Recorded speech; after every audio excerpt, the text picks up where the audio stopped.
শুভরাত্রি বন্ধুরা। শুভরাত্রি বলে কেন শুরু করলাম?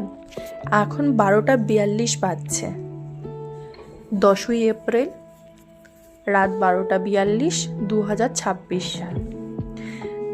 তো আমার মনে হলো এটা এখন আমার বলা উচিত, কারণ আমি ছোটবেলা থেকে অনেকটাই জেদি ছিলাম। আমি হঠাৎ করে ফোনে স্ক্রল করতে করতে কিছুগুলো লেখা পাই, যেটা দেখে আমার খুবই ভালো লাগে। তো যেটার জন্য আমি চাইলাম যে এটা আমি আর একটু বলি ভালো করে গুছিয়ে, এবং নিজেরও খারাপ লাগলো যে এটা আমি কেন করেছিলাম সেই সময়। আমরা জানি মা হচ্ছে একটা কথা বলে নিয়ে এর আগে, আমরা গান শিখতাম, আমরা দুই বোন, আমরা গান শিখতাম। তো আমার দিদি একটা গান শিখেছিল কি, স্বর্গের থেকে বড় জন্মভূমি আর জন্মভূমির থেকে বড় মা,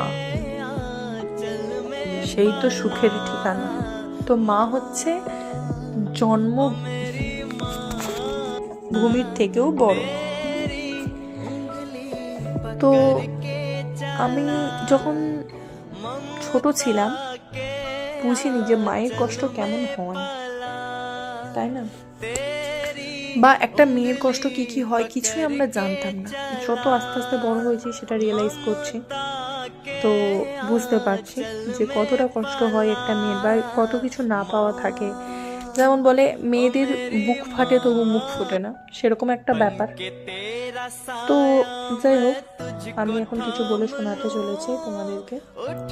এবং এখনকার যুগে প্রত্যেকটা মা বাবার ইচ্ছা একটা ছেলে হোক, তাই না? ছেলে এখনো পর্যন্ত অনেকটা প্রায়োরিটি বেশি থাকে ওদের, যেটা এখনো অনেক মেয়ের থাকে না প্রায়োরিটি। তো মেয়েটার বা ঠাকুমার, মানে ধরো যে বাচ্চা হবে যার, বা ঠাকুমার, এদের দুজনারই ইচ্ছা থাকে একটা পুত্র সন্তান হোক, কিন্তু তারাই ভুলে গেছে যে তারা একটা মেয়ে। তো মায়েদেরও অনেকটা কষ্ট হয় এই কথাগুলো শুনলে, যখন তারা নিজের সন্তানের জন্ম দেয়। তো আমি যখন ছোট্ট ছিলাম বুঝিনি মায়ের কষ্ট কেমন হতো। মা তো সবসময় হাসে, সবসময় শক্ত, মায়ের কাছে সব কিছুটা ইজি। রান্না করা, বাড়ি পরিষ্কার করা, সবাইকে দায়িত্ব নেওয়া, সব কিছু হাসি মুখে করা। সব থেকে সকালবেলায় সবার আগে ঘুম থেকে উঠে পুরো বাড়ি পরিষ্কার থেকে আরম্ভ করে সবাইকার ব্রেকফাস্ট, এভরিথিং মায়েরা করে। এবং রাতে সব শেষে শুতে যায় মায়েরাই, তাই না? তবুও মেয়ে